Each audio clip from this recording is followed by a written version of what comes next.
All right, we are live. Hey, Believe the audio still should be good. I didn't really mess with it. hopefully. So, welcome back to the Gaming and Gaming Accessories podcast. Woo. Uh, I am Garrett with my friend Ben here, Hi. and we got a couple topics to look at today. A couple we mentioned last week, and a couple we thought of last week, and some we just thought of because we thought we might need more to talk about. But so we're gonna start with memorability in video games. Um, Hey. then we'll move on to pre-orders in the modern day, especially when not almost everything, but a lot of stuff is going digital. And Yeah. then the Steam sales. That could be the summer Yay. sale that's going on right The big now. sale. The big one. Yeah, the But big in one. general as well. Yeah, in general, the spring sale, the winter sale, because the winter sale is the second biggest next to the summer. But Yeah. I digress. All right, so I guess we can Oh. start off with the memorability in video games. What are some Sounds good to me. characters that stuck in your mind? But I Um, guess locations as well. right. Well, the locations is more. I will focus on that in a minute. I do believe characters is a good starting. Yeah. And I think, and this is just me, and then, this might become the obvious to people who, have eyes and whatnot, but I think it's definitely that funny looking robot from Fallout New Vegas. It's just he's such a, he's a very minor character. Like, I'll be perfectly honest. In terms of, in the grand scheme of things, there's people like Mr. House, Caesar, and, I guess General Oliver or whatever. But, he's just so well done to the point where he's this overtly friendly character in a town where, everybody is kind, but maybe not entirely trusting. And it immediately, because it's just such a good. I'm going to rant for a little bit on why Mhm. he's pretty damn good. But just on the note that he's so overtly friendly where everybody is cautious, it's almost off-putting. Because, there's a lot of games will do that, stereotypical sort of, oh yeah, these guys are cannibals and they're really friendly or whatever, and even like Fallout 3 did something like that. But this is so much. It feels so much more different in my book because he's a robot. He has been programmed. His will is not entirely his own. So that, and these robots are big, impressive, and for that matter, pretty rare outside of the current area you're in. So it's one of those things where you already know that even without sort of being just a package courier who got shot in the head outside of Good Springs, he makes it so obvious to the fact that there is so much more to the story as well as to your character and to what you can do throughout the game. And he keeps on sort of showing up intermittently to almost show that you're being monitored or watched or looked over to some degree. And it's just such a fantastic sort of way of, showing Mr. House's influence and just generally what is to come. And I mean, personally, even aside from all of that, he's just a cowboy. And come on, cowboy robot. Like, how much better can you get? Cowboy robot. Cowboy. I mean, there are some others. I'll probably, we'll probably just trade for a little bit in terms of characters that were super cool and epic, and what makes them super cool and epic. But I do have some more on the repertoire, but that's the first one that comes to mind. I feel like because while you were talking, I was also trying to think of other ones, but like Mhm. the first character that would come to my mind, as basic as it may sound, is Sonic. Hey, I mean, those brand characters, they got a lot of power. Yeah, I mean, I feel like his creation, in part, was to combat Mario, but and they kind of stuck his face on pretty much anything. I mean, you'll see him in the Olympics games, like the Sega Olympics games, not the like Sonic and Mario at the Olympics, like their actual Olympics games. Yeah, He's in there. He's in Monkey Ball. They kind of throw him in anything that they can. he's practically, yeah, he is their brand, basically. And he's in Smash. Mhm. Which I remember as a kid when I was playing Smash Brawl, all I wanted to do was unlock Sonic. Sonic was a very big part of like what kind of got me into video games, because my first game, it was Sonic Heroes. Not my first like game because I had a Game Boy, but Sonic Heroes. Actually, no, it was my first game because my PS2 was my first ever introduction to video games. And I was on that PS2 up until I got an Xbox One when I got my first job. Right. My main console was my PS2. So I was playing Sonic Heroes for hours, Sonic Unleashed a couple years later, any Sonic game I could get my hands on. Of course, I missed out on some of the like PS3 and Xbox 360 titles, and I didn't get to play them until a couple years later. Some could say that it's a good thing I missed out on some of them because some of them were pretty bad. Ironically enough, I have not played Sonic 06, and I think that's a good thing. But I don't know. It's just that whole, in terms of like location too, how many times Sega reuses the Green Hill Zone. Yeah. And it's like iconic, practically. But it's always that first level, and if it's not Green Hill Zone, it is a variation of the sort. Even in the modern Sonic games, like yes, yeah, like Sonic Forces even went back to Green Hill Zone for no reason. I don't know why. They didn't really have a reason to be. Well, Green Hill Zone is looking a lot like Sand Hill Zone now. It's like, and then he died. And then he dies. But you know, in terms of the classic games, because that's where I remember Green Hill Zone from, which I'm sure most people who know Sonic will, but.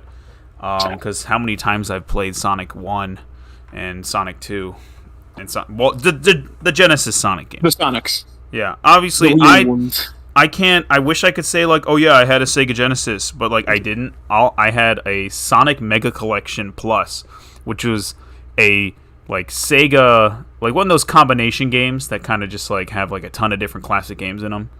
Yeah, and that's how I got my like introduction to the classic Sonic games, and I'm gonna be honest, I could not pass the second level when I was younger, and when I got to the third, if I did, I would still lose. Like getting past those harder levels, and then eventually, when I got in high school, I started beating the games because you know. But even then, there was that difficulty spike. But I don't know. It's just like that. The blue hedgehog is just so iconic, and like even though the newer games might not be that great, exception to like Sonic Mania. So I guess even though the current main Sega developer team is not that great, there's still like the iconic and memorability behind the games that were good that are keeping people engaged. Like how can a game from 1991 still have people like, yeah, I like the Genesis games. I know Sonic, of course. How would I not? You know, they've redesigned him. They've redesigned Sonic so many times, like probably 4 times. Right. But like almost everybody still knows, hey, that's Sonic. I do think something worth noting, just on the note of Sonic, is in terms of memorability and in terms of sticking in the people's eye or mind or whatever you want to call it, is this idea that, you know, they aren't, or Sonic has at least technically always been an underdog. And when I say that, I don't mean in the games, I mean more so in the grander context of things, where as Mario could succeed without really trying, Sonic was competing with Mario, and that, you know, really has established in terms of sales, that is, it has established an interesting sort of dynamic, because, you know, Mario was sort of already there and Sonic was the newcomer. And, you know, for a second there, I've heard in different videos and things where Sonic was definitely almost more popular than Mario. And now they've sort of course, petered out and steepled to the point where they're the same, if not, you know, maybe one a little bit more popular than the other. Hard to say entirely. But I think the reason Sonic has been so easily, you know, kept in the front is, I mean, aside from his sort of appeals, and we'll get to that in a quick second, but his underdog nature. Being an underdog, especially like a lot of people say this, and I'm not sure if it's generally true. I mean, I think it could apply to any peoples, so to speak. But I know in American media, it's either a criticism or just an acknowledgement, the fact that underdog stories are always treated more kindly or more favorably than others. And I think that is something that Sonic had going for him, and technically still does. Did you ever see like some of the old advertisements where it was just like I don't play that. I'm playing Sonic. Look how fast it is. Like look how cool I am. I'm a 90s kid. That's it. It's the I was going to get to that. Sonic's appeals in comparison to Mario. Mario is a very, like, I mean, aside from, I don't know, what are you going to say, Italians and plumbers, Mario is a rather blank slate. Yeah. In terms of his character. But however, Sonic is almost entirely the opposite. Sonic is almost forced to be cool. Yeah, they were really going for that. It's entirely his character. And I think that is something to say, because, I do believe there's strengths to either side of that argument, because while having a generalist character that really anybody can apply themselves to, because, I mean, what's Mario always working towards? Saving the princess, or, I mean, of course, it's broadened in more recent years, but it's always, at least the mainline games have always been that sort of theme, that sort of what's going on in them. And yeah. But he doesn't really have many character traits aside from the fact that, well, he's a good guy, he's trying to help. And it's like, that's nice. And of course, people who played like the Paper Mario game would say, well, yeah, they actually do something in this, and then, that's good. I honestly really like the Paper Mario games, but it's, he doesn't have that by default, and I think Sonic does, and that's really a strength and also a weakness, because the generalist character can really, sort of anybody can see him and say, oh yeah, I relate to that. I want to. I mean, assumedly most people want to do good or some variation of it. And, they can relate to the fact that, oh yeah, he's trying to be a good guy. I mean, I want to be a good guy, so I'm going to play as the good guy. And, Sonic is still a good guy, but he's Sonic. He's sarcastic a little bit. He's quippy. He's fast. He's whatever. He's cool. And that's sort of appealing to a demographic is, as said, both a weakness and a strength, on the note that demographic is going to be always attracted to that character, while Mario may just sort of appeal to everyone slightly. He appeals to that demographic vastly, so to speak. Yeah, I definitely see more kids into Mario than I see into Sonic nowadays. But, like, it's the problem, one of the curses behind Sonic being that, like, I'm a cool guy, is that depending on who's writing, you can insanely butcher the character. Like, Sonic went from, like, 90s funk, like, oh, I'm all about that adventure, like, I'm cocky, and then when some new writers stepped on, then they kind of just made him more, like, yeah, he was cocky, but they kind of turned him into an ass. Yeah. Like, and it's just like, well, yeah, Sonic doesn't like Eggman, but I don't think he was ever, and then those writers in their next game, Sonic Lost World, made Sonic into, like, not only a sarcastic ass, but an idiot. Yeah, I mean, like, to talk more on a generalist, unless you had something else. Well, real quick, it's just like one of the cutscenes, Sonic almost gets Tails killed because of his stupidity, and then he's like, "Oh, I thought I was supposed to be the fastest." And it's just like, or when Tails tells you not to do something, and then you do it, and then he gets kidnapped and almost turned into a robot and almost killed, and you have to team up with Eggman to help get this sorted out. You're an idiot. Yeah. And don't just, like, a lot of that game was Sonic just, like, running into things thinking, like, oh, I'll just run over and I'll fix it, and then he fucks up. And it's just like Sonic was smart. Sonic was like, oh, I know how to do this and I'm going to do it right. And then they kind of, depending on who's writing him, they can turn him into, oh yeah, we got to make him sarcastic and cool, but now we're just going to make him an idiot. I do think something worth noting on the note of especially idiots, I think, is a good term, at least generally, is this note of characters, because that's another thing, another boon for generalization and a fault for having a character is, you may have heard the term Flanderization. Yeah. It stems from Ned Flanders from The Simpsons, and he's not directly important. The important thing is, over time, Ned Flanders was almost changed as a character, is what most people say. Is that he originally started out, he had, multifaceted character. He was a Christian, and that was like his big thing, or a Catholic maybe, I don't even know. I don't watch too much Simpsons. But very kind, very forgiving, and very, had all these aspects to his character that weren't just being this kind Christian guy or whatever. And then I guess what most people's points is the fact that over time, he got whittled down to a singular character trait, which is his Catholicism or religion or whatever you want to call it. and that's sort of just the only joke they have playing for him, and he's more of a joke character than he was his actual character. And so slanderization is something people talk a lot about, and I think that is something that Sonic, at least in Lost World, seems to have been subjected to the note where, well, I mean, people are playing the games because he's cool, not because he's well written, obviously. And, you know, they say, well, if we make him cooler and cooler, and, you know, of course, technically, everything is best when balanced, and trying to make him so cool can make you into an ass. And that's just, I mean, to be frank, that's a good lesson for anybody who's quote unquote self-proclaimed cool, is the fact that if you're too cool for everybody else, then everybody will start to, you know, aside from thinking you are so cool, probably just start to think you're an ass, because you will become an ass, frankly. But, you know, so his coolness basically, as you said, comes off as him being a prick or him being an idiot.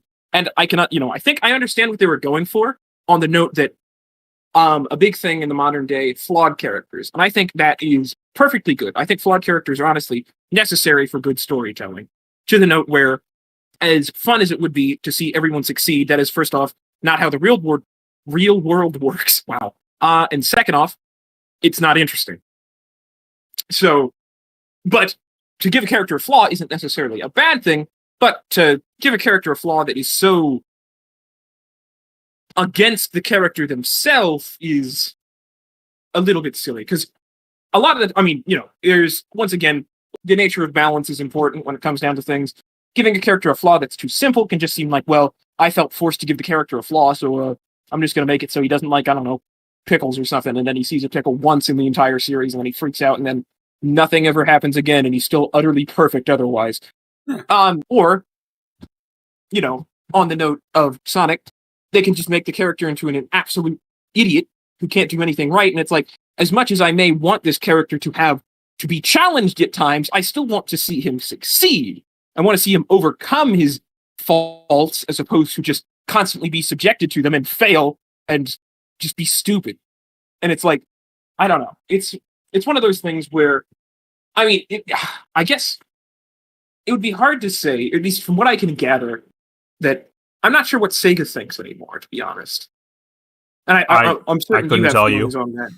Because it's weird, because, as you said, they still plaster Sonic everywhere, and yet they have to notice the sort of public response to the fact that, I mean, I guess it could be whittled down to the fact that they look at sales as opposed to ratings, and, you know, as do many others, on the note that, well, I mean, if it's still making money, there's no problems with it. And of course, you know, that sort of just says it's a difficult thing, because you can't know a game without buying it, and then once you buy a game, you really, I mean, you can give it back, but that's not going to count against their sales. Yep, it's one of those game sale. Right, exactly. And if you didn't give them the game sale, then you wouldn't be able. But you know, the problem is, if you can't judge it on your own, then you can't develop an opinion on the game. And developing your own opinion is probably the most important part of a game. Just on the note that even if everybody says the game sucks and you like it, then who cares? First off, and second off, I don't know. I think it's while I will admit not buying a game because it looks like it's going to be bad isn't a bad thing to do by any means. And we'll definitely get more into that with pre-orders. But just on the note, people telling other people to not buy games is stupid. I don't know. I feel like, I mean, I can understand, you know, from a review standpoint, that's perfectly fine. If you present things as like, this was good, I didn't like this, however, and, you know, this was that, and this was this. And if you actually know what you're talking about and you do review, you're helping people objectively. Yeah. But, you know, some people will just say, well, the recent Sonic games have sucked. So if we buy this one, we're supporting Sega. So if we buy this one, you're going to be still buying shit games. And it's like, fuck you, you know? If you buy this game, you're a stupid, dumb asshole. And it's just one of those things where, like, I can get where they're coming from, but, like, man, it's just a game at the end of the day. Like, I can understand being upset with the quality, but not buying the games is more likely than not just going to get the series demolished as opposed to improved. Oh, yeah. And I honestly, before we go too far into this rabbit hole, I don't know. I don't know what Sega is doing, honestly. I don't know, man. All of the negative feedback about Forces. Yeah. Like how what I will what's up? Curious question real quick before I forget. Has the next Sonic game, what's the most, is Forces still the most recent Sonic game? At the moment, yes. Right Did now, they announce anything? I forget. I don't think there yeah, was anything at E3. Oh, because yeah. Sony I was wasn't at E3. No, surprised. maybe that's it. But right now we have a Sonic Colors remaster coming out. Right, right. Which Once Sonic again shows that Colors, trend we talked about. yeah, Sonic Colors is one of those really good ones that like most of the public who had played it really liked it. Mhm. And it was an exclusive to the Wii, but now it's coming everywhere, so that's cool. But like, I will say that is one of the good reasons to remaster something is if it was sort of a hidden gem and now they're trying to show it to the rest of everyone. yeah, I really liked On that Sonic regard. Colors, But but I guess my question is more: are there any new titles that have been announced? yeah, And do they look there any was a good? trailer, there was a small teaser. That's all we have is a Of small course, of teaser course. towards Good. a like it was like a Really 10-second love that teaser. That's all it was. I know. So we have they're making something. They're doing something. Will it be good? I don't know. Will I buy Sonic Colors? Yeah. Will I probably buy the new Sonic game? Regardless of if I think it's going to be bad? Yeah. I bought Forces and I played through it in like 3 hours, but Yeah. we're getting a little too off topic. I guess what is your next like most memorable good character? Oh boy. I mean, I'll probably I'll hit on something else later because that just came into my mind. But a lot of characters from Dragon Age are very well written. Generally throughout the series, I could go on about Dragon Age as you know, but I guess I'll specifically pick a character from Inquisition. His name is Blackwall. He's this sort of older guy, big bushy hair, like sort of a big beard and black hair, and he's a pretty alright guy. He's a little bit melancholy, and you sort of figure out why over the game. But he's a really interesting character, and I don't assume you're going to play Inquisition. Mm-hmm. There's this big thing because he's like, well, first off, it's a good thing because he ties the story. He is a character that could only be from that universe, and I think that is a very important thing for characters to be. Because I think while it can be nice to have generalist characters, because you can have like some random mechanic guy, like he fixes stuff, and that's like useful to the main character because he has the main character has a car. This isn't like in the game itself. This is Dragon Age's fantasy setting. But the point of the matter being, having a character that is something that exists in the real world isn't a bad thing. That's perfectly fine, frankly. But I think it's always important to give a character flavor. On the note that, sure, he may be a mechanic, but what if he was like an alien race or something? It's like it gives because while it's important also to note, while a character doesn't have to have a trait to be good, it will make a character more memorable when they're set aside either design-wise or in universe or otherwise. And for him, he's a Grey Warden. Grey Wardens are a big thing from the first Dragon Age game. They're like these guys who stand against what's called the Dark Spawners, or the bad guys, yada yada yada. But point of the matter is, another big thing that he sort of contributes to in terms of character design and game design and making characters memorable is that he has a big. All the characters of Dragon Age have their own little stories to them, which I think is really nice. But his in particular is interesting because he has a big twist in his story, where he and spoilers for Dragon Age, Inquisition specifically, if anyone is actually concerned about playing the game, but he is actually lying about who he is the whole time. He wasn't a Grey Warden. He was I believe like a military general who like screwed up real bad and then fled the scene and found a dead Grey Warden and was basically pretending to be him the whole time. Huh. Which was like, it was really, because I think while you don't have to have these shocking subversive twists to be interesting, once again, it's like, whoa, that was like, I never even saw that coming. He plays his role so well, and he was, it made sense. He felt like a Grey Warden, but he wasn't. He never was. And it really, and I think another important thing is, this is something that Fallout New Vegas, as well as plenty of other games, do very well on the note of giving player agency.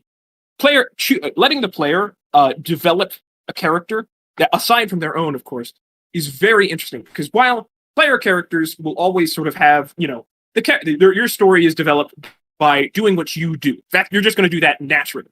But if somebody comes to you asking for advice, it's almost exciting to some degree to be able to sort of say a couple of words and shape somebody's future. Yeah, It's crazy, and it's really neat to sort of see how that affects things. Because basically, once you figure out he's fake, you can just choose to let him die.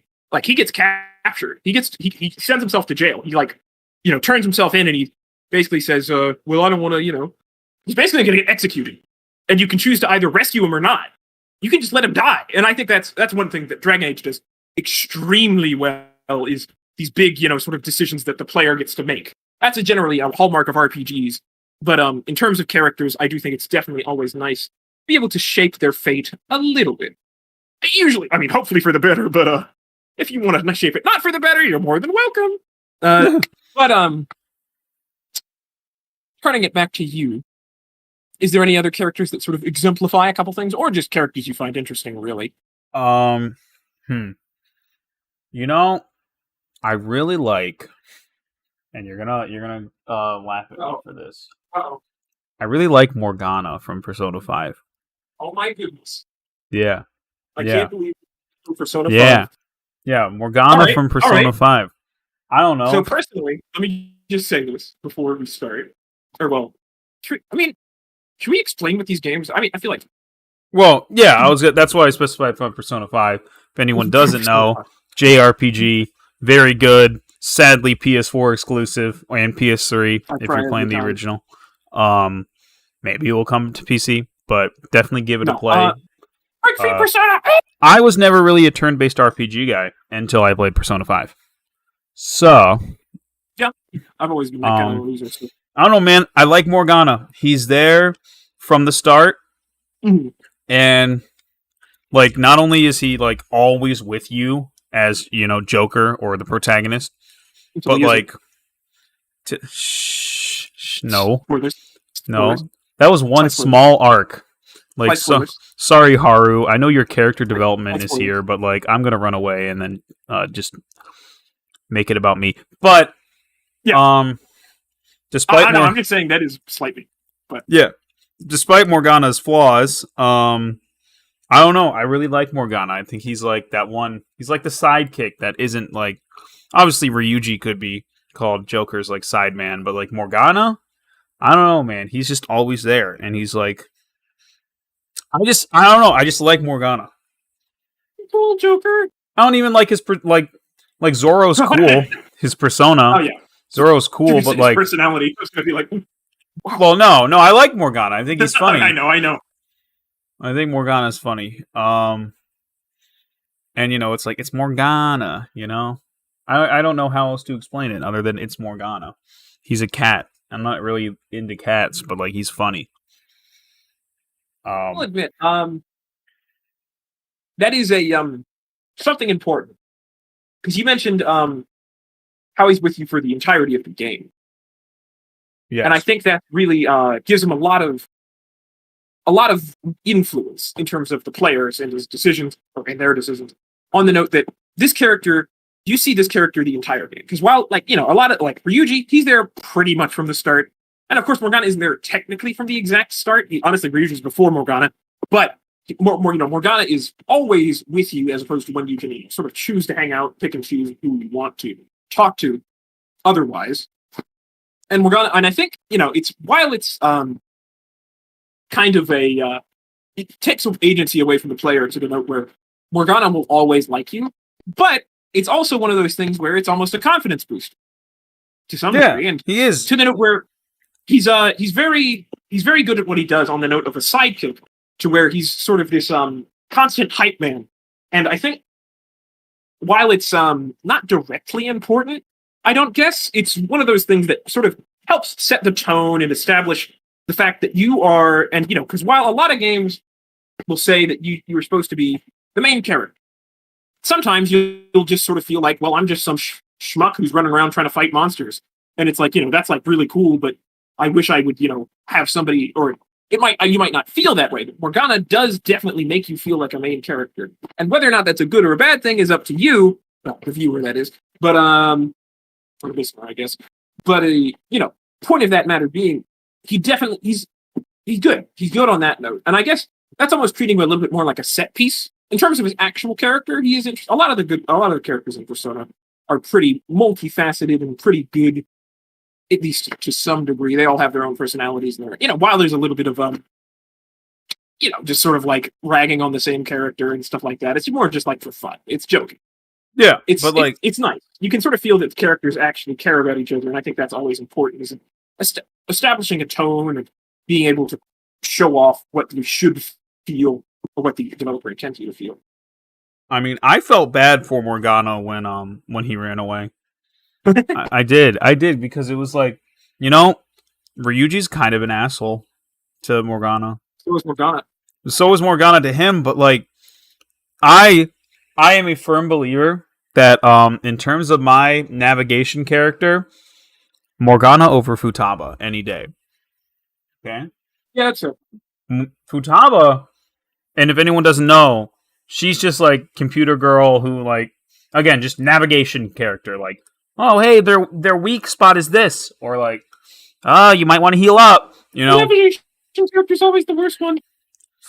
But like Morgana, I liked Morgana's comments during combat better than Futaba's.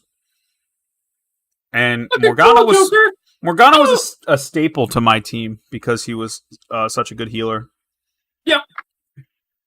I think that's fair to say. So like, do we want to do what's that? Oh, yeah. We can do another one, or we can move on to pre-orders. I think we should do one more. 6 All right. in total. Feels like a good number. I think is. I mean, do you have another character in your head immediately? Not immediately. Okay. I guess I'll go with my first instinct then. He's which is probably the best because that actually shows what I think as opposed to what I think. Is I'm going to say Trevor from GTA 5. I was going to say that as a joke earlier, like, oh, funny man.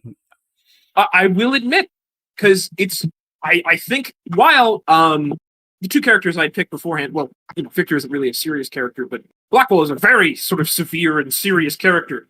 I do think how GTA 5 handles Trevor is very interesting. Because while he is no doubt an insane person, practically, if not literally, it is sort of shown the why, and I think that's really really good. Just on the note that I think explaining a lot of the time, this is just something I really like in general, is the note that characters always should have a why, and I think that's something that they do very well with Trevor. On the note that sort of basically they sort of explained that Trevor went a little bit crazy, not to spoil the 5-year-old game, I don't know, but Trevor went a little bit crazy when Michael abandoned him, one of the other main characters, and basically sort of felt like he was abandoned, destitute, and had generally had a hard life up until that point, for that matter. And it's I think it's interesting because it does, while he is played off for laughs a lot of the time, and successfully so. He's a pretty funny character. He does also have a reason. And I think that's really impressive, just on the note, to be able to almost make a character that's so almost objectively horrible, almost maybe even somewhat reasonable from at least his point of view. Because I think, this is more of maybe a little bit more of a societal commentary, but understanding people is always something you should try to, at least the way I see it. And I think, helping people understand somebody who seems so otherwise far-fetched is sort of shows off that those sort of, maybe I guess you could say virtues of, developing a character and having that, character be reasonable as opposed to just sort of zany and out there. Yeah, what did I see? Was it like Trevor's mom or something that like I didn't play too much of the GTA 5 story. I played it from start to finish. It's really good. I really like the GTA games as a whole. Some of the first adult rated games I've ever played. Honestly, I feel like just in terms of GTA in itself, I would probably be more into it if I got into it at like a Yeah, younger age because like I didn't have it on PS2. yeah. I didn't get it on Xbox. I didn't really get it until I was told to get it on PC, and then even then, it was like everybody knew what they were doing, and I had no idea. I mean, hey man, there's no time like the present to go back to the older games. The older games are, at least in my book, are still solid. Yeah, fair enough. What Like is it like San Andreas that everybody loves? San Andreas, that's a incredible game. Yes, yes. Characters are so well done. Like, ugh, I could talk about them, but I chose Trevor. So just because I think he's very funny, and then he can die. It's kind of sad if you make him die. No, I need to ask you. Yeah. Do you think Among Us No. crewmate? No. Okay. No. All No. right. That's what I figured. Among Us crewmate is so memorable. Bad character. What I mean, about? if you do want to, No. real quick, I mean, we can. just real quick, on the note, easily memorable. Like, simple design, that's it. That's all I'm going to say. It's a simple damn design, easily memorable, easily replicable. That does you leagues in terms of getting, especially children, to like your game. Yeah, I mean, Among Us has been trending for a while, and it still is. Yeah, and once again, I would say in part it's because of that simplistic but memorable character design. Yeah, But- you'd be right. Do we want to Funny Among Us. Do you want to go on to pre-orders? Oh, do you not come up with a sixth? I'm character, Derek? honestly blanking. I'm Dang, so this blanking. is I so could sad. say like Goku, but like Goku didn't originate from Goku! games. Like Yeah. Goku, the only reason he's a popular game character because there's so many Dragon Ball games is because of his show. It's not really because of his games. Yeah. So like, enough. no, but I mean, You I'm don't cool have with. to. Yeah, I'm cool with moving on to pre-orders if we want. All right. Sure. All right. Just makes you the more experienced gamer. I could start off if you want. Sure, go for it. Here's my take on pre-orders. I think pre-orders are stupid. Stinky. Oh yeah. I think pre-orders are stupid in the way of I pre-ordered, what did I buy? Day one, like Jump Force or something. Hated it. But yeah. pre-orders are an odd case. I won't say I hate them, but like I gotta really be getting some good benefits if you're gonna get me to pre-order something. I think What do you think? I'm sort of I'm very on the fence with pre-orders because this is partially speaking from the fact that I have pre-ordered quite a few games in my past. Maybe not so much in the modern day, but like I think I pre-ordered Cyberpunk, and I got some fun out of Cyberpunk and whatnot. But I guess my whole point on the note of pre-orders is that there is a certain feeling, and I think it should be noted because statistically, like cold hard facts, really is that you are most likely right on the note that pre-orders don't really make sense if you're not getting some gain, because a lot of the time pre-orders will be like, or at least in the more recently, pre-orders will either be you get to download the game earlier than everyone else, or like a couple funny looking cosmetic items, and and I think it's a big thing because on the note of cosmetic items, it's while they don't do anything, they do look pretty cool, and it's like that's not really a good way to weigh things, I don't guess. And I sort of agree with that. Is that I'm not really ever into cosmetic items. I think it can be cool when you get them, but I don't need them. And it is one of those things, though. If you try to give players, if you do give players game items that could enhance their performance, it always feels like, well, especially if it's a multiplayer game, you're just letting them cheat for extra money. And it's one of those things where it's like, it feels so dirty, to be frank, to at least in my book, to be given a weapon that's objectively better than anything you'll obtain for like the first hour of the game and just ice every enemy you see. And I don't know, it just feels, because that feels stupid. And personally, cosmetic items have never really been my biggest thing. Like, I like them all right. I'm never going to pay money for cosmetics. I honestly But don't think developers. I have not seen many that go the route of like, oh, here's this really epic weapon that you can only get I from think, pre-ordering.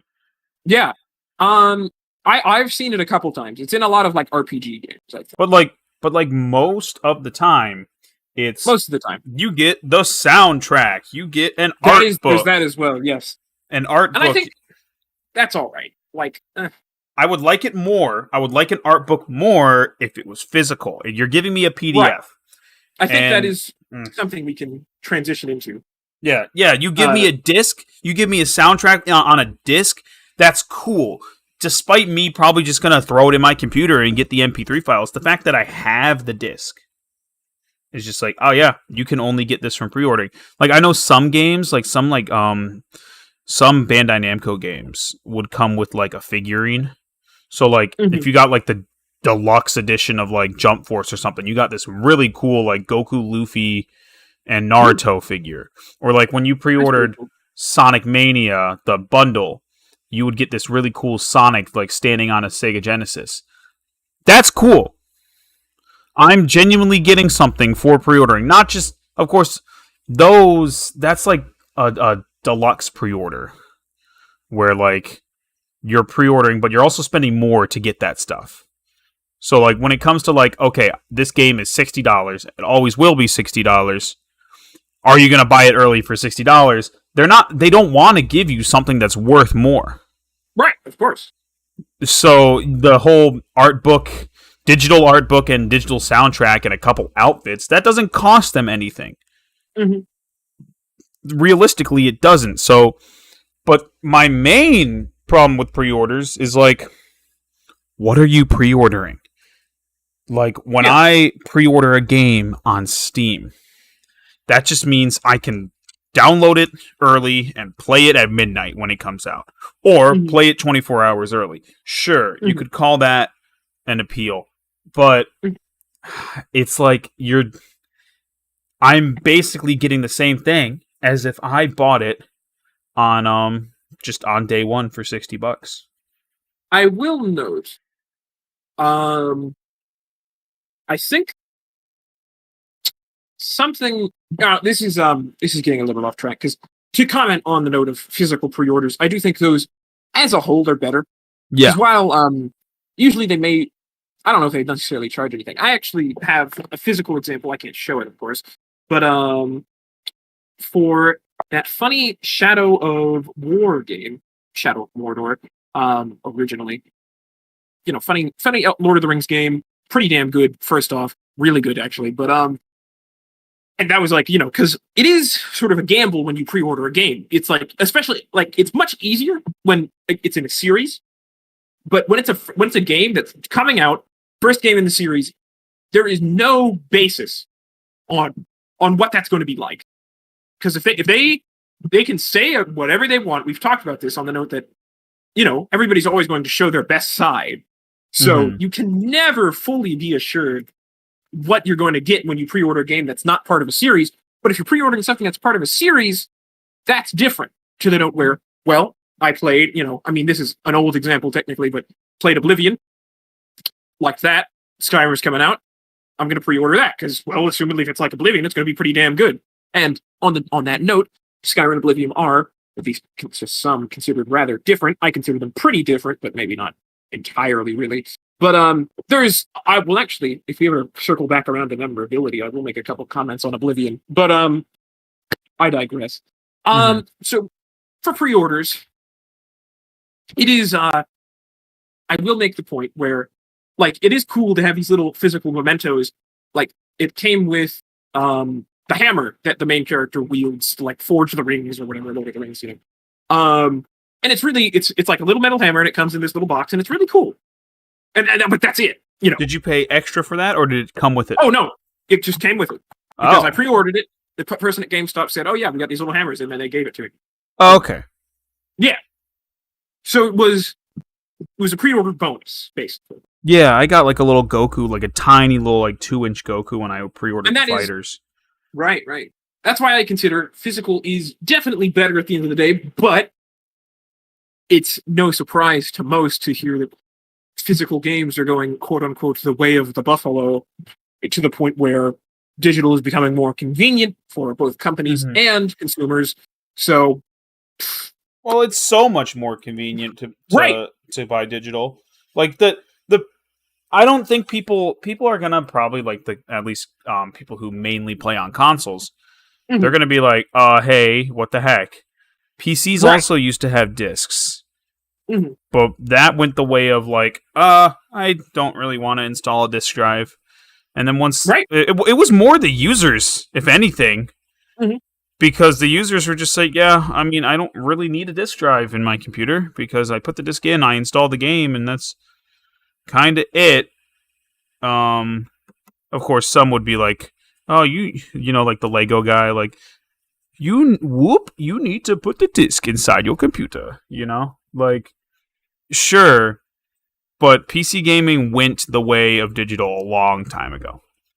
And what's funny is, like, maybe that could be, like, our next topic being the Steam sales, maybe that could be why Steam does so many sales.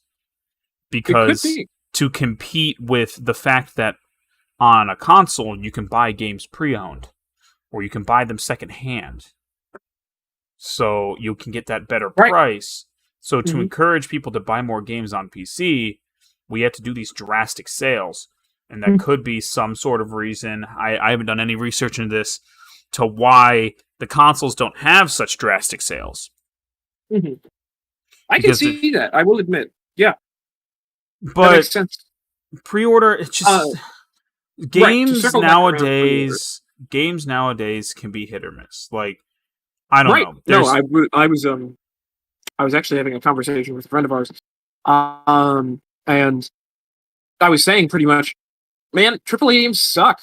And like he pretty much concurred, and it's like, you know, there was like not even a hint of rejection of that idea, and I mean that really just sort of shows the fact that, man, AAA games right now kind of suck, because we've already talked about Cyberpunk before and now, on the note that it was okay. Like I mean, honestly, that's my honest review. Okay. Yeah. I like it, but I don't love it. Did we talk? I still haven't finished it, but it's just so ugh. Did we talk last time about how Cyberpunk is back on the PlayStation Store? We did not. Yeah, I never heard it was taken off. Well, near its release, the game was so broken that for the first time, and like probably not ever, but Sony almost never gives out refunds for digital games. Never. It's just they have a policy. Right. If you buy a digital game, Sony will not give you a refund like Steam does. They just won't. Now, using that, everybody who bought Cyberpunk digitally got a refund. Man, and I didn't even realize it straight up was taken off the PlayStation Store, and Sony was just like, nope, we have quality lines. If your game is advertising to run on our console and does not fucking run on our console, you're out. Get off. Right. And now they're back. However, yeah, the game's patched up a little bit, but Cyberpunk put on their game page that they do not recommend running on a base PlayStation 4. They don't recommend running on a base PlayStation 4. The game runs at like 20 to 25 FPS at all times. And there is straight up areas, because I was looking at comparisons. There are areas where NPCs and some buildings and stuff just won't be rendered, so they can keep the frame rate above 20. That sounds right. That is. Jeez. And before we beat around a dead bush. Yeah. What the actual hell? That was a combination of two phrases. I'm sorry. Oh my goodness. Look, man. Continue. Oh my goodness. Beat around a man. Beat around a dead bush. Keep that in mind. I just realized what I said. You just realized? Beat around a dead bush. I'm going to start saying that before I beat around a dead bush. Or beat a dead horse. And then what's the other phrase? Beat a dead horse and beat around the bush. Okay, beat around the bush and beat a dead horse. Beat around a bush. Before I beat around the dead bush, okay? they Yeah. they don't have an excuse, and we have a friend who, for some reason, thinks it's the console's fault. I don't think he thinks that anymore. I think we talked I don't really about think it. it's the console's fault. It can't be the consumer's fault for I own a PS4. I still think it's a little bit stupid. And my game. I think it was stupid to sell it on the PS4 in the first place. I'm going to be honest. Yeah, I mean, the problem was they advertised that it was going to be on there, and they also announced that was probably years before it was released. Yeah, but like even then, when like the release trailers were coming out, it said PS4, but probably because they still wanted to hold to it, even though they probably knew they couldn't. All the gameplay that they put in the trailers is on the PC. Yeah, I am not at all surprised. Ugh. Yeah, but off of that, yeah, everybody who pre-ordered that, at least they got a refund on that. But like, think about it. Yeah, Steam will give refunds, and I believe it's like as long as you can refund a pre-order on Steam within 2 weeks. Mm-hmm. So if I place a pre-order, as long as I didn't wait 2 weeks, I can refund it. Now, going back to Sony's policy on refunds, you're not getting a refund on that pre-order. Right. So, unless you, again, like, if it's a second game of a franchise, a sequel, and you like the first one a lot. But, like, man, I've had times where I buy a game and I'm like, damn, this isn't what I thought it was. Or, like, nowadays, it's just so normal for companies to put out unfinished games and just trash to make money. Yeah, like I will say real quick. I mean, unless you have something else. I pre-ordered Borderlands 3 pretty damn early before it released, and I still feel nothing but disappointment about that decision. And I think I've mentioned this. I believe before, but just to say it again, Borderlands 3, good gunplay, terrible story. And I think it's a shame because the new guns, pretty damn cool. Like there's side barrel augments and like grenade launchers and rocket launchers on the side of pistols and crazy stuff like that. And it's cool. But the thing I really like, because Borderlands is a very unique game on the note that it's at least 2, and like pre-sequel is pretty good in my book and other stuff like that. It's always been this combination, a shooter game, except it's also an RPG. And it's a really weird combination, but it really works, at least in my book. For me, and I really loved 2, and I really liked the pre-sequel, so that's why I pre-ordered it. Once again, going off a series, one will normally, of course, using logic, really expect the next game to be hopefully similar, as well as still good. And sadly enough, it wasn't, frankly. Because, while it is nice to have that gunplay in the game, the story's just it feels so different. And it's just, I don't know. Because we've already talked about the nature of consistency and appealing to the same fans, but it's just such a disappointment, man. So I guess even the thing of like, oh yeah, if it's a sequel or something, then yeah, go ahead and pre-order it. Not entirely. No, I know definitely not entirely. Yeah. I'm just saying generally that works, but not always. Definitely not always. Man, it's like it's sad, man. Ooh, Borderlands 3 is really good. I pre-ordered Dragon Ball Kakarot. You mentioned you weren't too happy about that. I wasn't, because I think most people are like, yeah, bro, the story's great. Well, it's just a retelling of Dragon Ball Z. Like, of course you're gonna say the story's great because you like Dragon Ball Z. Like, I don't like. That is as advertised. Yeah, of course. And I'm not going to criticize the story. I think kind of like running around and flying around the world was fun, but the combat was way too simple. Way too simple. I got bored, and it's funny. It was way too simple that it became annoying. Yeah. Having only one punch button, so like instead of doing like medium hits and light hits and like heavies or whatever, you just have one attack button. It's just, you want to punch, you hit square, or, like... And I was like, man, this is too simple. And it's like, oh, we're going to go in a far range mode. Oh, we're going to go in a close range mode. Oh, dodge this. And it's just like, it was so simple that it was annoying. I do think that is something, I think that's a good topic for next time. Talking about controls in games and how that can sort of contribute gameplay. Yeah, I mean, the old classic keyboard and mouse versus controller. Well, that as well. I was talking more about control schemes and Yeah. sort of having different ways and different means in terms of different games. But yeah, I think that might be something to note. But Right. to go back, I will admit, unless you had something more to say about Kakarot. Well, yeah, I don't know. Kakarot, I pre-ordered it. I put like a couple, like maybe I got to the Frieza arc, maybe like 10, 15 hours in. And like, I don't know, man. I shouldn't have paid that much for it. Yeah. But I mean, I did the same thing with Jump Force. I was so excited for Jump Force, and Yeah. like Bandai Namco, real quick, their games can be a like, wow, this is really good, or wow, this sucks. Yeah. It's like they have so many different IPs because they're Bandai Namco that like they put out the My Hero Academia fighting game, whether you like My Hero Academia or not, and I liked that game, but it had flaws, and it was just like, oh, well, hopefully the player base is already dying. I really hope they fix it because I'm playing multiplayer with a friend, and it's kind of broken. Guess what they did? Instead of instead of updating the game and like reviving their player base, of course they didn't. They released a sequel. They did. And the sequel is all of the same assets plus some. So instead of adding to their first game, they released another one for $60. Yeah.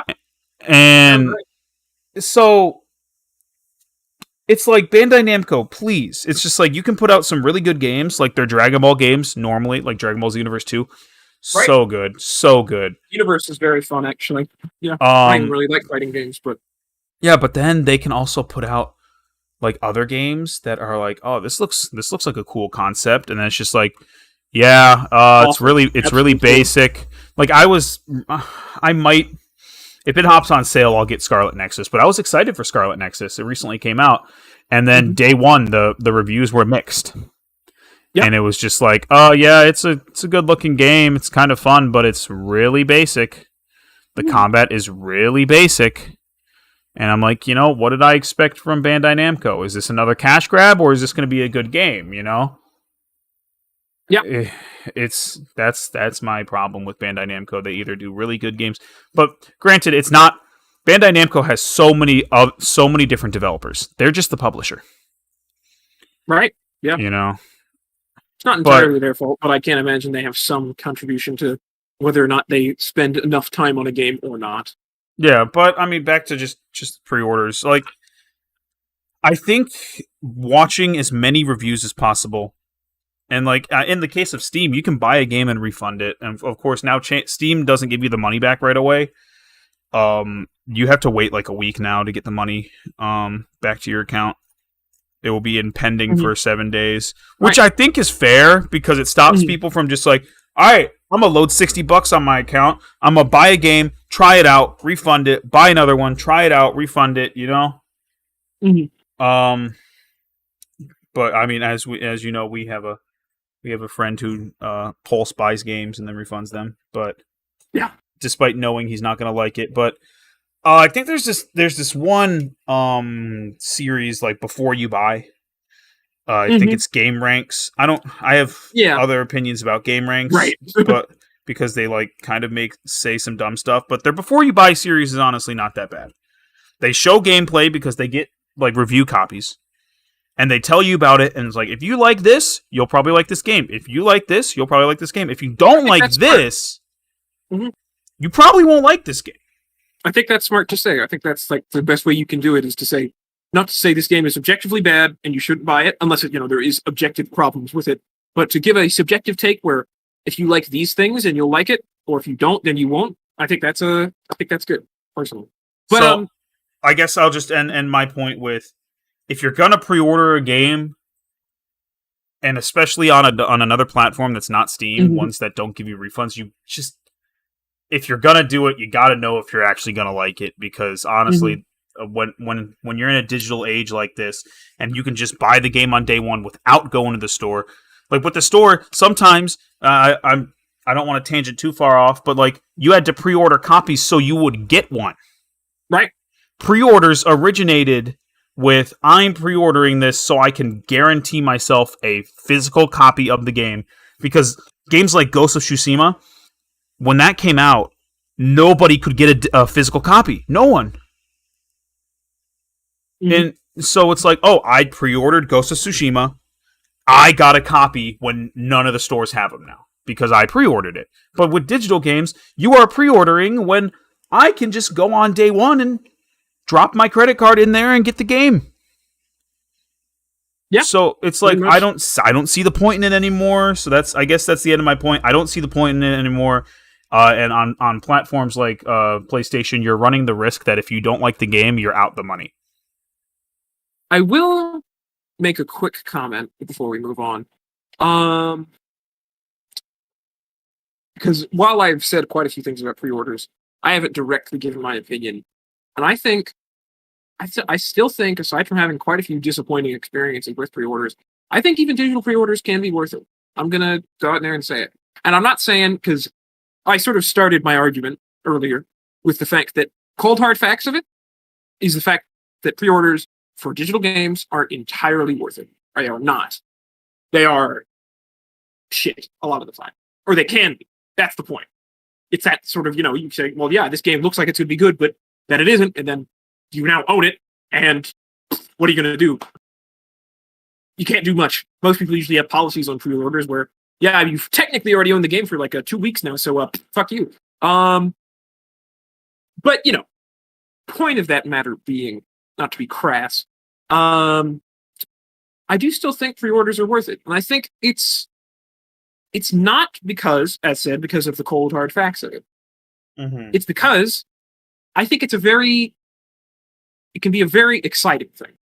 And it's going to sound a little bit stupid, because it is a little bit stupid, to be frank. But I don't really blame people for pre-ordering stuff, because sometimes I'll pre-order something if I'm excited for it, because it's the anticipation. A lot of the time, and this is me, and this is probably a bad habit as opposed to anything else, I will get more excited for a game before I play it as opposed to when I actually play it. That's a lot of people. It is. And it's somewhat shameful, but I mean, to be honest, it's still sort of achieving its intended purpose. It's still getting you excited. It's still, being a game. To be frank, it's still distracting, and that's kind of the point, or not maybe not distracting, but entertaining, or whatever word you want to use. It's still doing its job. And I think that the pre-orders can sort of make, build the hype and get you excited. And there's still, I think while the excitement can sometimes detriment, a lot of the time I consider excitement more detrimental than fundamental or beneficial. I do think sometimes being excited for a game can make you enjoy it more than you really thought you would. Fair. And I think that's a boon, to be frank. Yeah. And it really does. It's one of those things where I think it will depend on your thinking. Because if you think about things from that very analytical point, you are no doubt going to conclude the fact that pre-orders are not worth it. And I think that is perfectly fair. But if you come to the conclusion that, well, I like the game, it looks like it's going to be fun, I want to get it before, just to get it, and it's like, you know what? Whatever. At the end of the day, if that makes you happy even to some degree, or, gives you some sense of joy, then who cares? Yeah, I mean, if you're already going to buy it, you're going to buy it. But right. I just think, but from that statistical standpoint, no doubts on the note that it's not worth it. Yeah, I think it's just a early cash grab for the developers. A lot of the time. And yeah, sometimes developers can show a ton of stuff from the game. Right. Mm-hmm. But sometimes they can only show some CG pre-rendered pre-rendered cutscenes, and then hey, we're open for pre-order, boys. Right. And either way, that game that shows everything can be amazing or horrible, and the game that just shows CG can also be amazing or terrible. It's always hard to say, the way I see it. So let's say if there was a game, $60. So this is how we'll end it. There's a game, $60. $60. It's some you think you're gonna like it. Like it. There's a couple pre-order bonuses, like an art book and stuff, and you've heard good things generally of people who are excited for the game. And it's your genre. You know, you like that genre of Yeah. games. Mhm. Would you pre-order it? Yeah, I would say no. I would. I mean, if it's even aside, I said what we've said. If it's a game that looks good and I feel excited for it, I'm gonna pre-order it. If I have the money and I have the want, then I'll do it. All right. Yeah. No, I respect that. I always think with my maybe not always, but when it comes to to that stuff, I try and my brain is my wallet half the time. Yeah, So I it's do. just like, There's a lot of the time where I'll try to weigh it more so than just saying I will. There's usually more factors than that. But in that scenario, I would certainly. all right. Well, speaking of buying games, um, Steam sales are on right now. This is probably going to be a quick topic because Sales. we're on an Quick hour and topic. Quick 5 topic. Really minutes. quick. Yeah. So summer sales on right now. I haven't picked up much. I just picked up Code Vein this morning. I picked up Outlaster because a friend of ours told me to because it's got like overwhelmingly positive reviews. It's a horror game. It can't be. Yeah. And then I just don't like horror, but yeah, I mean, I'm still thinking if I want anything, but honestly, I just don't know. I don't know.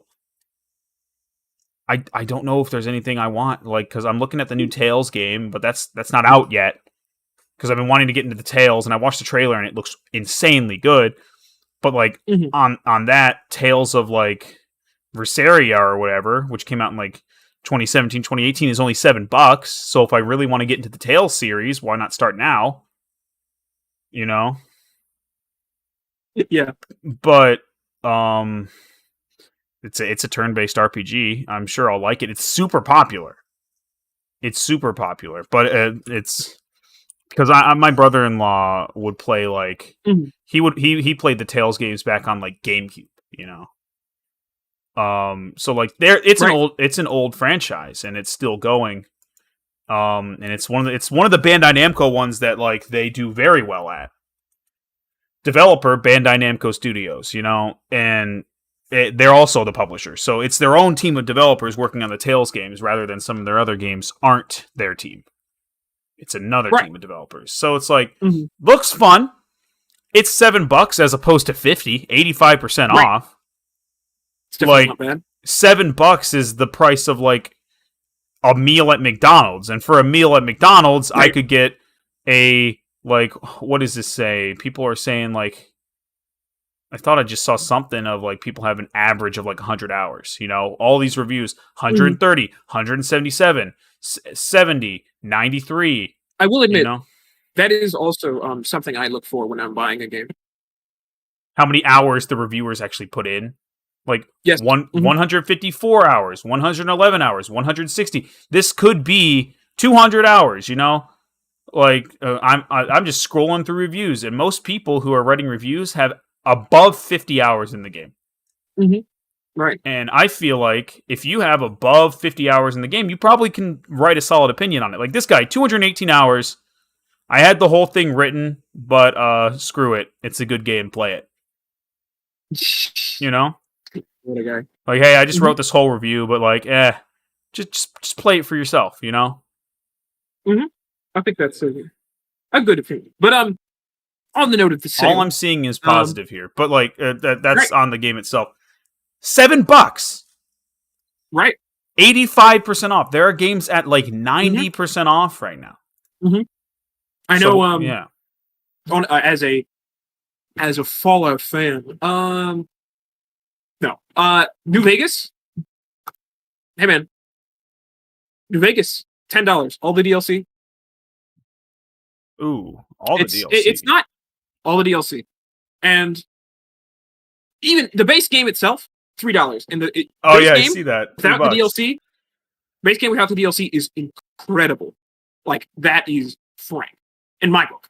But you know, it's crazy because it is something to be said. Most games that are on sale for lower than $10 are probably old games or small games, and that's like fair.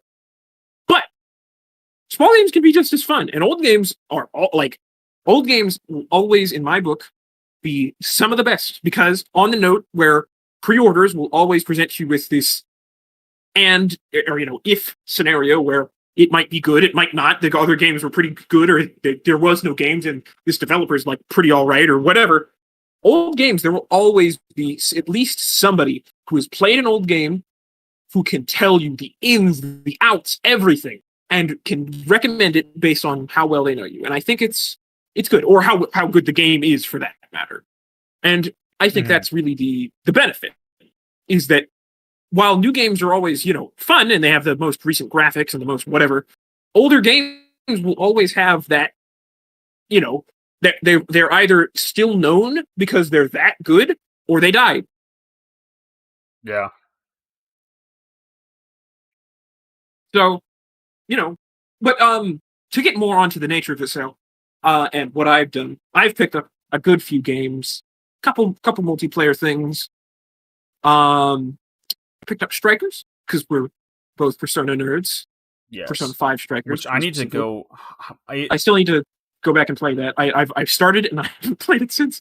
Yeah, I like Strikers. I like put it down one day and I was like, all right, I lost. I'm gonna go play this later, and then later. Yeah, that's what happens. But that is not a comment. That is not a comment on the game itself. It is not. Right. No, definitely not. That is my own flaws. But on the note of other games that I've picked up some stuff I already knew I kind of liked. There was one game I refunded a while ago. I'm a bad person, I know, but and I picked it back up because it was pretty damn fun, and there's been some updates since. And because my brother's been playing it, and he said, "Oh yeah, that's pretty good," and I said, "Okay."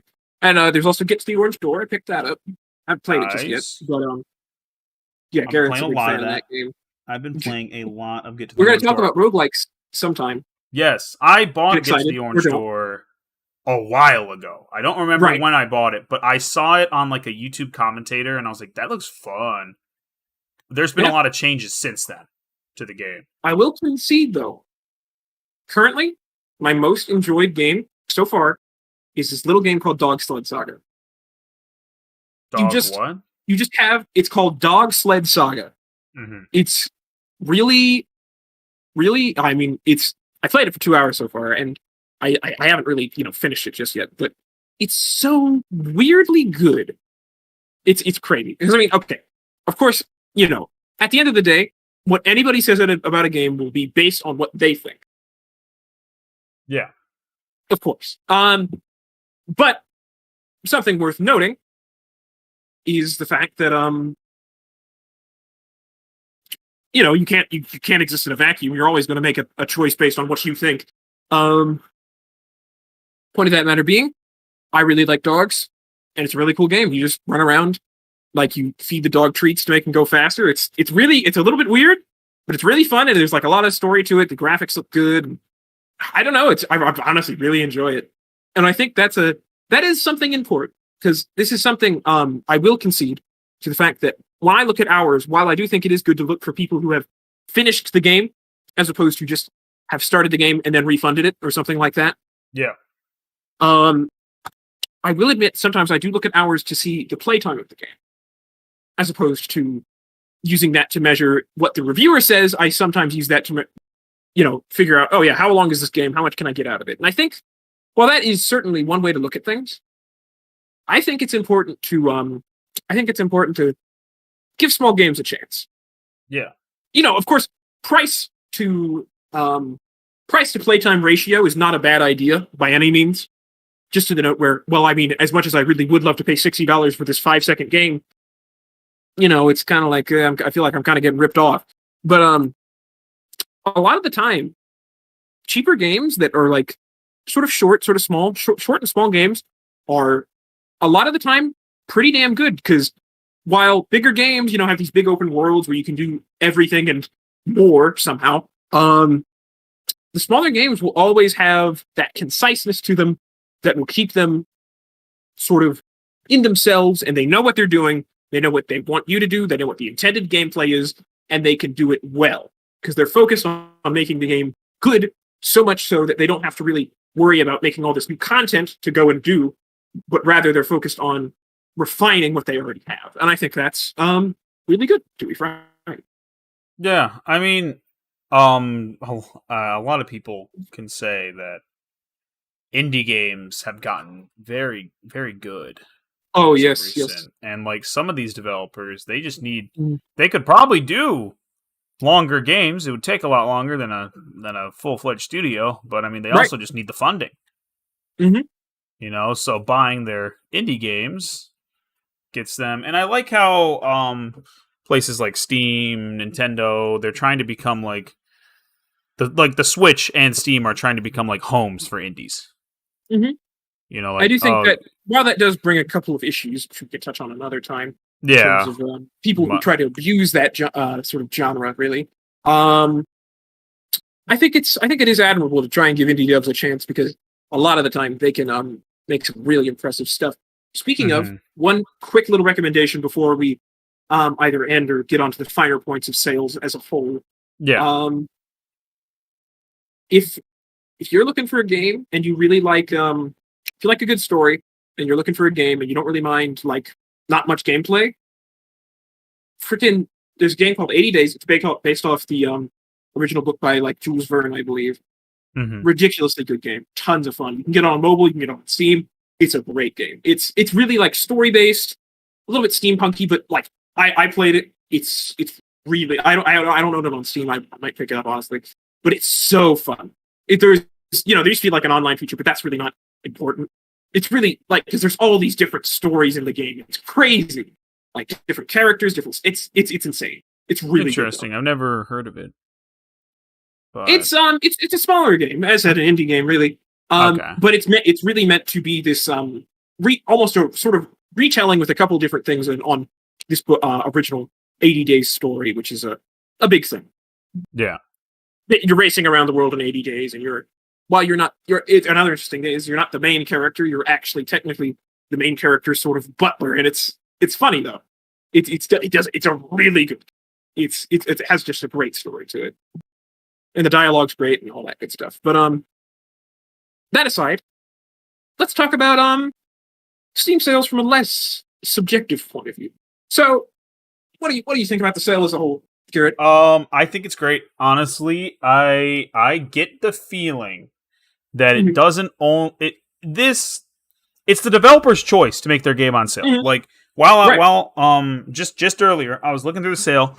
I saw some like JRPG, the second one that didn't come out that long ago. It's on sale from 60 to like 44, and I was like, oh well, it's the second one. It's a sequel. Is the first one on sale? No, and Yeah. it's still $50. And I'm like, oh, okay. I was kind of interested in this franchise. I guess not. Yeah. Even though I've heard like so much good about the game, it's just like $50. That can take me a long. I can get like 6 games right now with that. Right. But Right. And I said, try out those small games. yeah. Cheap ones, too. So I'm probably gonna purchase that Tales game. But from a normal standpoint, it's like the developers choose to put their game on sale. Yes, Steam still gets profit. Steam still gets what, like 20%? 20% might be their thing, but these developers would not put their games on like 90% sales unless they knew they were gonna sell some copies and they were gonna make some money. Right. Like they have it, and a lot of the times all the games that are going on like 80% off are games that they're still good, they're just not like, oh, this came out 3 months ago. Right. Because what kind of developer is going to be just like, yeah, my game just came out 3 months ago. We're still racking in $60 per copy. I'm going to put it on sale. Yeah. No one. Right. Unless the game's not selling well. Then that's a different story. Mhm. But like... Or they're just trying to get it to sell better when it's already selling decently. Like, and I'm sure you plan to mention the like psychological point of the sale. Like, Sort of. I gotta buy this game. And then it just sits in your library and you never play it. Which is like, well, I mean, I got it for $7 instead of 30. So like, hey, I mean, if I'm gonna buy it eventually, I already have it now. But at the same time, I just feel like this happens every year. If there was a huge like problem, like, oh, you're doing something wrong, I feel like people would have spoken out about it. Most people, when they hear Okay, hold up. No, I will comment real quick, unless you had more to say. Yeah, go ahead. I was thinking about it from what you said, and I do believe, while I do hold fast to the point where I do think it's subtle manipulation on the note that urgency establishes this, the sale's going to end by June 8th, or July 8th in this case. But it's, it sort of does establish the fact that, oh, well, if I don't buy this now, then it's going to go back up to its regular price, and who knows when it's going to go on sale again. So if I don't buy it now, then I don't have it, and if I don't have it, I can't play it, even if I wanted to play it. And it is that sense of urgency that can pressure a lot of people into making decisions. And I don't necessarily think it's manipulative, but to be manipulative isn't to be wrong. I mean, a lot of marketing is manipulation. Yes. To be frank. And now, so it's from that. But I will say, right. Sorry, go ahead. Just a quick note is the fact that while I do think that is true, I do also believe it can yield positive results to the note where, well, I wasn't really going to buy this game, but it's on sale, so I'll check it out. And it's like, oh, I had a really fun time with that game, actually. And it's like, that part's good. I will also argue real quick. I think it's best, while I think, you could try to think about like, oh, who's winning in the end or whatever, who's getting the better deal, or the company's manipulating the yada yada, and this is just all against the consumer, but I think it could be. It is. Well, I know. But my point is that at the end of the day, I think it's best defined as what could be called a symbiotic. I think I'm using the right word there. Relationship. Which we both benefit. Both benefit. Players pay cheaper prices while companies get more sales. It's just logical. Sales have always been a thing for that exact reason. And sometimes you'll get a little bit manipulated, of course, and sometimes they'll get a little bit manipulated. And it's sort of like whatever. At the end of the day, we both went out. And I think it's really impressive. I know that has to be true. Right. Because I never, ever hear anyone talk bad about the Steam sales. Who is going to complain about cheap games? What consumer? And if it's from a developer standpoint, don't put your game on sale. Nobody's going to get mad at you. But so many people do it. Summer and winter at the biggest sales. When I think like, oh, I want that game, it's a couple years old, I immediately think, when's the next Steam sale? Yeah. Like, unless I really, really, really want it. I'm not saying like, don't ever buy games full price. But it's very rare that I spend $60 on a game. Right. It's very rare. Honestly, it's kind of sad to be like a PlayStation 5 gamer right now, because Sony is making their games $69.99. Wow, yeah. If you want, I didn't realize. If you want Spider-Man, or no, let's use Ratchet and Clank. Ratchet and Clank's not even on the PS4, so maybe that's not a good example. But you want Ratchet and Clank? You want Ratchet and Clank? $70 plus tax. $74. Yeah. Mm-hmm. You want the new Call of Duty on PS5? Yeah, it's $60 on PS4, but we're going to charge you $70 because you want it on PS5. We know you paid $600 for our console, and you're paying $60 a year for our online services. We're going to throw $10 on top of that game just so we can move the graphics slider from low to medium or medium to high. Yeah. Mm-hmm. And you owe us $10. The good thing is, at least, not all developers are doing that. Scarlet Nexus is on the PS5 for $60. So, at least I thought it was going to be all PS5 games are $70 flat. But I'm hoping it's not. But, like, that doesn't mean Sony doesn't have their sales. They have a 60% off sale going on right now. Up to 60% off on some games. But is it as drastic as the Steam sale? No. And we mentioned earlier, could that be because physical copies exist and physical copies of Steam games don't? Probably. Could be. I do think that's actually nothing really, to back that up. I'll be honest though. I do think, like, I don't mean this as a complimentary thing. I'm saying I do think that's a genuinely pretty damn good argument. I just thought of that. You know, I'm not saying that is true. Well, that's how ideas are made, man. Yeah. That's how it works. But, like, this is the whole thing about, like, it can be pretty damn beneficial. Like, when everybody says, like, PC gaming is so expensive, so expensive. Almost everybody that I've, like, gotten to go over to PC, I say, they're like, oh, well, I gotta rebuy all these games. Dude, wait until the Steam sale. Mm-hmm. If you wait until that Steam sale, I guarantee you a ton of your games that are already on the PC, that are on Steam, they're going to be on sale, and you're going to rebuild your library for less than if you stayed on your console. On my computer and as well as on my Xbox. Paid, like, I think I pre-ordered it, $60. And Fallout 4, it's a very sort of debated over game in terms of whether or not it's good. I liked it, I'll be frank. So I don't really, on the note of pre-orders, no regrets there. But I will say, when I got it on PC, I probably got it for about, it was either $20 or less. Yeah. So it's crazy. These sales not only benefit people who are already on Steam, they also benefit people in, you know, maybe I should move to Steam. You know, there's so many sales. Mm-hmm. And if I'm already, because the new consoles, there's non-disc drive versions. Right. Meaning there's already gamers out there who can't even buy discs. Mm-hmm. Because I honestly think the Series X and the PS5 are the last consoles that have disc drives. I wouldn't be too surprised. Yeah. Because originally we thought, oh yeah, they probably won't have disc drives, guys. Because all we saw from the leaks was the non-disc drive version. Mm-hmm. And then, you know, GameStop probably was like, please don't kill us.